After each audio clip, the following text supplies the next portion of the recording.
សេចក្តីសង្ខេបគោលនៃហុងស៊ុយផ្ទះយើងលើកឡើងជា14ចំណុចវាមិនមែនមានតែ14ទេមានច្រើនទៀតប៉ុន្តែគោលសំខាន់បំផុតគឺ14នេះហើយ1ត្រូវសាងសង់ឲ្យត្រូវទីតាំងបាទគេហៅទីតាំងដែលមានបារមីគ្រប់គ្រាន់សម្រាប់អភិវឌ្ឍជីវិតទី2បាទត្រូវទិសមុខផ្ទះទៅខាងណាដើម្បីឲ្យឈីដើម្បីឲ្យហុងស៊ុយនោះវាសម្បូរវាចូលមកទី3ត្រូវធ្វើរបងយើងហៅថារបងហុងស៊ុយរបងនេះក៏ត្រូវមានទ្វារហុងស៊ុយផងដែរបាទទាំងរបងទាំងទ្វារឲ្យត្រូវតាមមូលបត់ឬក៏ក្បួនខ្នាតនៃហុងស៊ុយហើយទី4ទីធ្លាមុខផ្ទះទីធ្លាមុខផ្ទះយ៉ាងណាដែលអាចផ្ទុកបាទដែលអាចផ្ទុកកៅផ្ទុកឈីផ្ទុកបារមីបាទផ្ទុកជោគជតារាសីសម្រាប់ឧបត្ថម្ភគ្រប់គ្រងសមាជិកនៅក្នុងគ្រួសារនោះបាទទី5ទំហំហើយនឹងទ្រង់ទ្រាយបាទវាត្រូវផ្ទះបាទត្រូវមានទំហំកំណត់ប៉ុណ្ណាបាទឲ្យទ្រង់ទ្រាយបែបណាដែលជាទ្រង់ទ្រាយដែលជាទំហំផ្ទះបាទត្រូវហុងស៊ុយហើយរកស៊ីរីចម្រើនទី6ដំបូលយ៉ាងណាដែលល្អត្រូវហុងស៊ុយនោះដំបូលអណ្ដើកខ្មៅឬក៏ដំបូលលក្ខណៈត្រគាកឬក៏ដំបូលលក្ខណៈភ្នំចង្កេះភ្នំនិងជើងភ្នំបាទទី7គឺទ្វារបាទទ្វារសំខាន់ណាស់ត្រូវចូលបាទត្រូវចេញអញ្ចឹងហើយទ្វារមុខប៉ុណ្ណានៅទីតាំងត្រង់ណាហើយទ្វារក្រោយនៅត្រង់ណារបៀបទីតាំងនៅត្រង់ណាទំហំយ៉ាងម៉េចទី8គឺចរន្តខ្យល់ហៅចរន្តឈីចរន្តខ្យល់នេះយើងធ្វើផ្លូវខ្យល់បាទយ៉ាងណាដើម្បីឲ្យជោគជតារាសី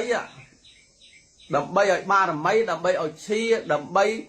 ជោគលាភវារត់មកវាឧបត្ថម្ភគ្រប់គ្រងគ្រប់សមាជិកទាំងអស់បើយើងនិយាយអំពីសុខភាពគឺធ្វើយ៉ាងណាដើម្បីឲ្យអុកស៊ីហ្សែន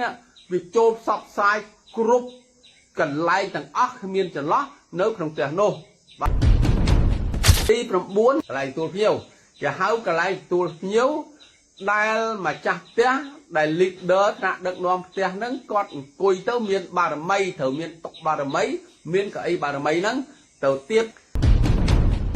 ទី10បន្ទប់គេហ្នឹងត្រង់ទ្រាយបណ្ណាបាទរួយរើបែបម៉េចទ្វារបង្អួចក្រែអីយ៉ាងណាបាទទីតាំងដាក់អីវ៉ាន់នៅក្នុងបន្ទប់ហ្នឹងយ៉ាងម៉េចទៅទៀតបាទទី11គឺបន្ទប់ទឹកហ្នឹងយើងដឹងហើយបន្ទប់ទឹកជាកន្លែងបាទជាឃ្លាំងជាកន្លែងទុកលុយជាឃ្លាំងដាក់អីវ៉ាន់បើយើងធ្វើខុសវារៀបចំខាងក្នុងខុសគឺមិនល្អទេហើយទី12គឺផ្ទះបាយនេះវាជាកន្លែងផលិតស្បៀងបាទលុយជាអ្នកឆ្នៃយើងហៅថាកែច្នៃម្ហូបអាហារបើយើងនិយាយឲ្យវាស្រុកស្រាប់គឺអញ្ចឹងហើយយើងត្រូវរៀបចំឲ្យត្រូវទីតាំងហើយត្រូវតាមក្បួននិងរៀបចំសម្ភារៈនៅក្នុងនោះឲ្យបានត្រឹមត្រូវហើយទី13គឺអគ្គិសនីនេះគឺសំខាន់ណាស់ការប្រើប្រាស់ឥឡូវហ្នឹងអត់មានផ្ទះណាមួយអត់មានចរន្តអគ្គិសនីទេចរន្តអគ្គិសនីបើយើងរៀបវាមិនត្រូវវាទៅជាគ្រឿងរារាំងវាទៅជារឿងបំផ្លាញសុខភាពរបស់យើងទៅទៀតដូចហើយនឹងទី14របស់ជាទីសក្ការៈ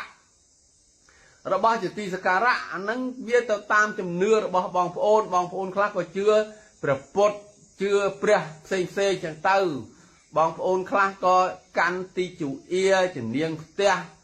បាទកងម៉ាចដូនចតាអីចឹងទៅចឹងហើយកន្លែងអស់លោកនីមួយបាទត្រូវមានទីតាំងច្បាស់លាស់បើ14ចំណុចនេះមិនទាន់គ្រប់គ្រាន់សម្រាប់ក្បួនហុងស៊ុយទេក៏ប៉ុន្តែវាជាគោលបើបងប្អូនកូនចៅលោកស្រី